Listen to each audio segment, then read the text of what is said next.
Walang shake-up o reorganization. Yan po ang pagtitiyak ni bagong Interior Secretary John Vic Remulla sa kanyang unang araw ng pamumuno sa kagawaran. May ulat on the spot si June Veneracion. June? Connie, opisyal lang umupo sa pwesto si dating Cavite Governor John Vic Remulla bilang ang bagong Secretary ng Department of Interior Local Government o DILG. Sa turnover ceremony ngayong umaga, ipinasa ni dating DILG Secretary Benhur Abalos ang pamumuno ng DILG kay Remulla.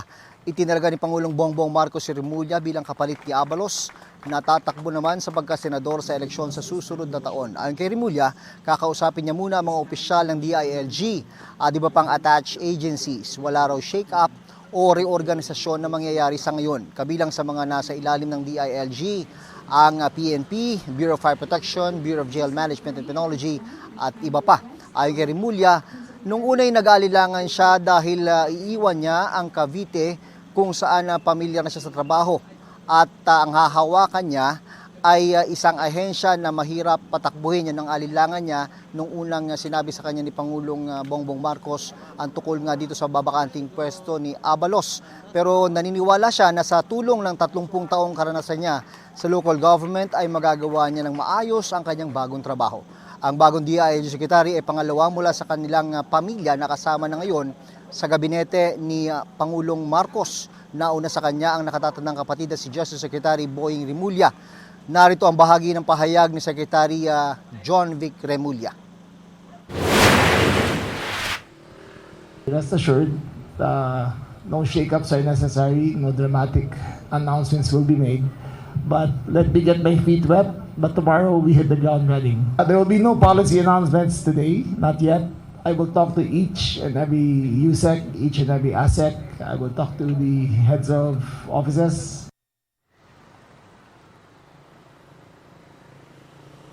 Sa media interview naman pagkatapos ng turnover ceremony, sinabi ni Remulla na nakausap na niya ang mga nagpapatakbo sa Pogo sa kanilang probinsya sa Cavite at tangako na kusang magsasara sa December 15.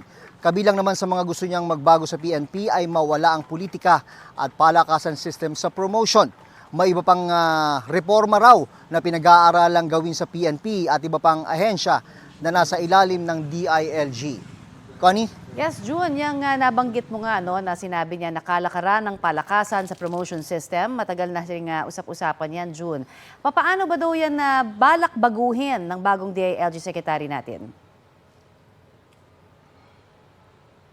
Alam mo, isa rin talaga yan sa hamon na kakaharapin ni bago talagang DILG Secretary John Vic Remulla dahil marami na rin ang nangako niyan hindi lamang dito sa DILG kundi pa sa iba't ibang ahensya ng pamahalaan.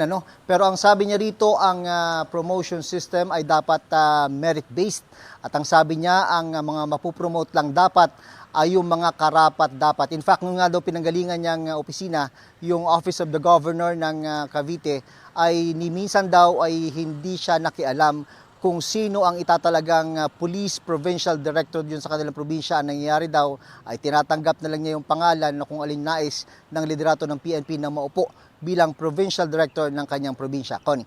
Maraming salamat, June Veneracion. Kapuso, para sa mga maiinit na balita, mag-subscribe sa GMA Integrated News sa YouTube. Sa mga kapuso naman abroad, subaybayan nyo kami sa GMA Pinoy TV at sa www.gmanews.tv.